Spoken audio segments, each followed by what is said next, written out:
ছন্দে গাঁথা বাণী তখন পড়ব তোমার খানে, মন্দ মৃদুল গানে। ঝিল্লি যেমন শালের বনে, নিদ্রা নীরব রাতে, অন্ধকারে জপের মালায় একটানা সুর বাজে। একলা তোমার বিজন প্রাণের প্রাঙ্গণে, প্রান্তে বসে এক মনে এঁকে যাব আমার গানের আলপনা।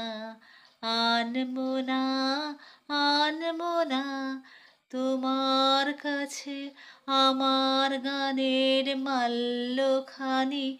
আনবো না, আনবো না,